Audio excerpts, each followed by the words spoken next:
Normal বাগান হোক অথবা ছাদ বাগান, যে সমস্ত গাছপ্রেমী বন্ধুরা বাগান করে থাকেন তাদের গাছের তালিকায় জবা ফুল নেই এমনটা হতে পারে না।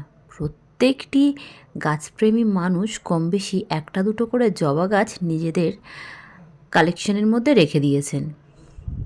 এখানে দেখুন ছোট্ট একটি জবা ফুল গাছ, তাতেও খুব সুন্দরভাবে দুটি ফুল হয়ে আছে। আজকে আমি আমার ভিডিওতে দেখাবো কিভাবে জবা গাছ ঝাঁকড়া করতে হবে আর এই ফেব্রুয়ারি মাসে কিভাবে পরিচর্যা করতে হবে। হ্যাঁ বন্ধুরা, আজকে ফেব্রুয়ারি মাসের মাঝামাঝি সময় চলে এসেছে, আর এই সময় যদি আমরা আমাদের গাছগুলোতে সঠিকভাবে পরিচর্যা করতে পারি তাহলে সারা গরমকাল ধরে প্রচুর পরিমাণে আমরা ফুল পাবো আমাদের এই গাছ থেকে। এই সময় কেন বিশেষ পরিচর্যা করতে হবে? কারণ অন্যান্য সময়ের অন্যান্য গাছের মতো এই যে জবা গাছ কিন্তু সম্পূর্ণভাবে কখনোই ডরমেন্সিতে যায় না। এদের ডরমেন্সিটা কেমন হয়? শীতের সময় ফুলটা কমে যায়। এই দেখুন বর্তমান পজিশনটা এই গাছটার কেমন হয়েছে। এখানে ফুল কিন্তু আছে, নেই বলা যাবে না, যথেষ্ট পরিমাণে ফুল আছে, আপনাদেরকে কুড়িগুলো দেখাবো। তার আগে দেখুন গাছটা বসানো আছে 30 টাকার একটা ছোট্ট বালতিতে। তো এই গাছটা দেখুন প্রচুর পরিমাণে কুঁড়ি হয়েই যাচ্ছে, যে কারণে এই গাছটা আমি কাটাই ছাটাই করব বলে করতে পারছি না। কিন্তু এখন যদি আমি মায়া করি বন্ধুরা, আমরা কিন্তু সঠিকভাবে এই গাছের ব্রাঞ্চ বাড়াতে পারবো না, আর যখনই ব্রাঞ্চ বাড়বে না তখন কিন্তু ফুল কম হবে। তাই আমরা অবশ্যই এই সময় কাটাই ছাটাই করব এবং পর্যাপ্ত পরিমাণে গাছকে খাবার দেব। যে সমস্ত গাছের রুট প্রচুর পরিমাণে বেশি হয়ে গেছে তাদেরকে আমরা কি করব, রুট কাটাই ছাটাই করব, অর্থাৎ রিপোর্টিং করব। তো প্রথমেই আমি এই গাছটা দেখুন আমি কাটাই করছি, আমার ঠিক একটা পজিশন মতো কাটবো।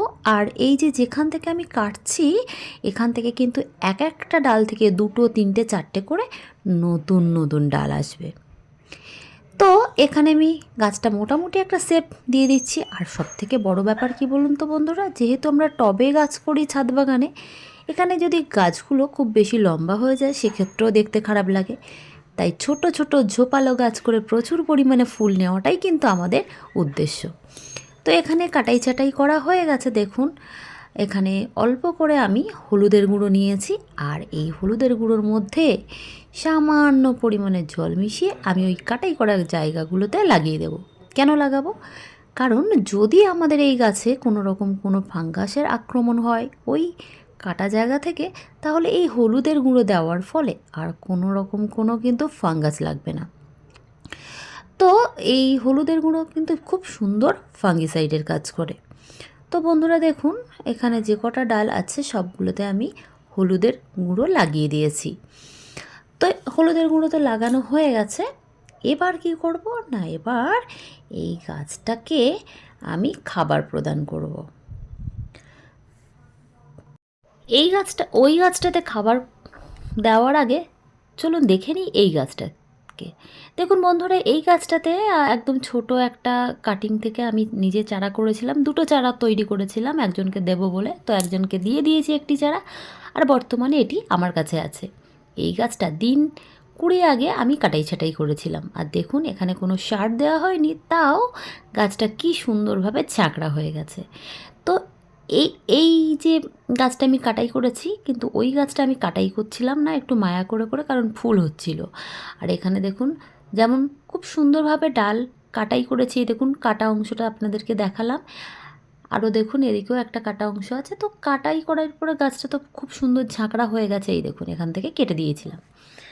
তো ঝাঁকড়া হওয়ার পরে যখন নতুন নতুন ব্রাঞ্চ আসছে বন্ধুরা, প্রত্যেকটি ব্রাঞ্চ কিন্তু সতেজ তাজা আপনারা দেখতেই পাচ্ছেন, আর তার সঙ্গে এই গাছে কিন্তু ফুলও চলে আসছে। তো বন্ধুরা অবশ্যই প্রত্যেকটি গাছ এই নিচের অংশটা একটু চেষ্টা করবেন কোনো রকম কোনো ব্রাঞ্চ না রাখতে, কারণ এখানে প্রতিটি গাছের ক্ষেত্রে, শুধু জবা গাছ না অন্যান্য যে কোনো গাছের ক্ষেত্রে কিন্তু গাছের গোড়ায় সূর্যের আলো পৌঁছানো কিন্তু ভীষণভাবে জরুরি। তাহলে গাছের গোড়ায় কোনো রকম কোনো পোকামাকড় কিন্তু খুবই কম অ্যাটাক করবে। আর মাটিতে যখনই সূর্যের আলোটা প্রবেশ করবে সেই মাটিটাও কিন্তু খুব সুন্দর থাকবে। এবার চলুন এই গাছটার এখন যে পরিচর্যা করব সেটা আপনাদের সঙ্গে শেয়ার করি। তো কী করব, প্রথমেই এই গাছের গোড়া থেকে আমি কিন্তু সম্পূর্ণরূপে মাটিটাকে পরিবর্তন করব না, কারণ এই গাছের গোড়ার যে মাটিটা প্রচুর পরিমাণে রুট বাউন্স হয়নি, তাই সেক্ষেত্রে এখানে উপরের লেয়ার বেশ কিছুটা মাটি আমি তুলে নেব। তুলে নিয়ে কি করব, সার প্রয়োগ করব, কি কি সার দেব সেটাও আপনাদের সঙ্গে শেয়ার করব। আর তারপরে এখানে উপরে এই মাটিটা না দিয়ে আমি নতুন মাটি ব্যবহার করব। কোন মাটি না, যে মাটি আমি অন্যান্য গাছ বসানোর জন্য তৈরি করে রেখেছি নতুন গাছ বসানোর জন্য, সেরকম কিছুটা মাটি এই গাছের গোড়ায় দিয়ে দেব। তো যে সমস্ত বন্ধুরা যারা গাছ সম্পূর্ণভাবে রিপোর্টিং করতে চাইছেন না, অবশ্যই কিন্তু ফেব্রুয়ারি মাসে আমার মতো এইভাবে পরিচর্যা করে নিতে পারেন। তাহলে দেখবেন আপনাদের আর কোনো রকম কোনো প্রবলেম হবে না। তো বন্ধুরা দেখুন, এখানে মোটামুটি একটা মাপ করে রেখে দিয়েছি, যে কটা ডাল রেখেছি একই সাইজের কাটার চেষ্টা করেছি। আর এখানে ওদিকে একটা ছোট ডাল আছে, সেটাকে আমি কাটিনি। তো এই প্রত্যেকটি ডাল থেকে কিন্তু 3 থেকে 4টে করে নতুন নতুন ডাল আসবে। আর এখানে দেখুন, এবার গাছের গোড়ার মাটিটা কিন্তু আমি একদম সরিয়ে নেব, যেগুলো আমি খুশে রেখে দিয়েছি। তো সরিয়ে নেওয়ার পরে আমরা সার প্রয়োগ করব। অবশ্যই কিন্তু ভিডিওটা শেষ পর্যন্ত দেখুন। আশা করি জবা গাছ সম্পর্কে আর আপনাদের কোনো রকম কোনো প্রবলেম হবে না। আর অবশ্যই এই সময়ই কাজটা করুন। আর বন্ধুরা, জবা গাছ কিন্তু 12 মাসই রিপোর্টিং করা যায়, কোনো অসুবিধা হয় না, আপনারা সারা বছর করতে পারেন। কিন্তু এই সময় স্পেশাল করে বললাম এই কারণে, কারণ এরপর থেকে মার্চে থেকে এখানে প্রচুর পরিমাণে ফুল হবে। জবা গাছে ডরমেন্সি বলতে একটু কম ফুল হয়ে যায়, তখন শীতের সময় ফুলের পরিমাণটা কম হয়, ফুলের সাইজটা ছোট হয়ে যায়, পাতাগুলো একটু ছোট হয়ে যায়, এটাই এদের ডরমেন্সি। তো এখানে দেখুন, একটি বাটির মধ্যে আমি কিছুটা হাড় গুঁড়ো আর নিয়ে নিচ্ছি। তো তার আগে শিংকুচি দিয়েছি, তো অল্প করে আমি খাবার তৈরি করছি। আর এখানে দিলাম একটু পটাশের সঙ্গে আমি ব্যবহার করব অল্প করে অনুখাদ্য। বন্ধুরা, এই যে হাড় গুঁড়ো, শিংকুচি, পটাশ এই পর্যন্তই আপনাদের যথেষ্ট। এখানে অ্যাপসম সল্ট দিলাম, অল্প অনুখাদ্য দিলাম, আর দিলাম অল্প পরিমাণে জিঙ্ক এবং বোরন। এই যে জিঙ্ক, বোরন, অ্যাপসম সল্ট এগুলো যেহেতু আমার কাছে আছে তাই জন্য আমি দিলাম। আর অবশ্যই একটু ফাঙ্গিসাইড পাউডার নিলাম। তো এগুলো যদি কারোর কাছে না থাকে তারা দেবেন না, যেহেতু আমার কাছে অনেক বড় বড় গাছ আছে, আর সেই গাছগুলোতে এই খাবারগুলো পুরনো গাছগুলো দিতে হয়। কারণ দেখুন, প্রত্যেকটি গাছের তো মাটি সবসময় পরিবর্তন করা যায় না, আর যেগুলো অনেক বেশি পুরনো গাছ সেই সমস্ত গাছগুলো এই সারগুলো দিতে হয়। তো যেহেতু আমার কাছে এই সারগুলো আছে তাই জন্য আমি এখানে ব্যবহার করছি। আপনাদের কাছে যদি এই সমস্ত সার না থাকে, কেবলমাত্র হাড় গুঁড়ো, শিংকুচি এবং অল্প করে অবশ্যই চেষ্টা করবেন যে স্যাপ পাউডারটা দেওয়ার জন্য, ফাঙ্গিসাইড যেটা বললাম। তাহলে কী হবে, এই যে উপরের যে বেশ কিছুটা শিকড় আমি কাটাই ছাটাই করে দিলাম, খুশে বার করে নিলাম, তো সে গাছ যে শখটা পেলো সেটা কিন্তু ওদের প্রবলেম হবে না। এবার দেখুন, এখানে আমি কিন্তু গোবর সার মিশ্রিত মাটি যেটা তৈরি করা আছে আমার গাছ বসানোর জন্য, সেই মাটি দেব। তাহলে এই যে যখন নতুন মাটি আমি এখানে দিচ্ছি, তাহলে আমাদের গাছ কিন্তু আরও বেশি সবুজ এবং সতেজ হয়ে উঠবে। তাহলে আমার রিপোর্টিংয়ের দরকারই হলো না। তো যারা রিপোর্টিং করার সময় পাচ্ছেন না বা গাছের রুট প্রচণ্ড পরিমাণে বাউন্স হয়নি, তারা কিন্তু এইভাবে গাছের পরিচর্যা করতে পারেন। তো সার দেওয়ার পরে যখনই আমি এই নতুন মাটির লেয়ার দিলাম, তো তারপরে অবশ্যই কিন্তু আমাদেরকে জল দিতে হবে। তো জলটা এমনই দেবো যেন অতিরিক্ত না, কারণ সারটা সঙ্গে সঙ্গে ধুয়ে বার হয়ে যাবে এমন না, যতটুকু একটা আন্দাজ মতো দেবেন প্রয়োজন। আর এই গাছটা দেখুন, ওই গাছেরই একটা ছোট ডাল আমি নিচের দিক থেকে কেটে বসিয়ে রেখেছিলাম। তো সেটা, এই গাছটা আমি আরও 1 সপ্তাহ আগে আমি কাটাই, মানে ওখান থেকে তুলে বসিয়ে দিয়েছি। তো সময়ের অভাবে একসঙ্গে এটা করতে পারিনি। আর এখানে দেখুন, গাছটা কিন্তু ফুলগুলো মায়ায় পড়ে এখনও কাটিনি, ওই অবস্থায় বসিয়ে দিয়েছি, ওই অবস্থায় ফুল হচ্ছে, যে কারণে ফুলের সাইজটা কিন্তু ছোট। আর এই গাছটা তো আগেই আপনাদেরকে দেখালাম, এই গাছটা 15 থেকে 20 দিন আগে আমি মানে কোনো সার প্রয়োগ করিনি, শুধুমাত্র ডালটাকে কাটাই করেছি। তাতেই দেখুন গাছটা কি সুন্দর গ্লেজি হয়ে রয়েছে। তো বন্ধুরা, আপনারা যারা জবা গাছ করছেন অবশ্যই জবা গাছ করুন, দেখবেন যে খুব সুন্দরভাবেই ফুল হবে। আর যে সমস্ত মানে হাইব্রিড ভ্যারাইটির এখন জবাগুলো বেরিয়েছে, এরা কিন্তু প্রচুর পরিমাণে ফুল দেয়। তো দেশি বলুন বা হাইব্রিড, সমস্ত গাছেই খুব সুন্দর সুন্দর কালার হয়। অবশ্যই নিজেদের কালেকশানে এই জবা গাছ কিন্তু রাখতে পারেন। তো ছোট্ট যে গাছটা, এখানেও অল্প করে সার দিলাম, যেহেতু বললাম আপনাদেরকে এখানে শুধুমাত্র ডাল কাটাই করে দিয়েছিলাম, কোনো রকম কোনো সার প্রয়োগ করিনি। তাই ওই গাছটার সঙ্গে সঙ্গে এই গাছটাতেও একটু সার প্রয়োগ করলাম। এখানেও নতুন নতুন কুঁড়ি চলে এসেছে।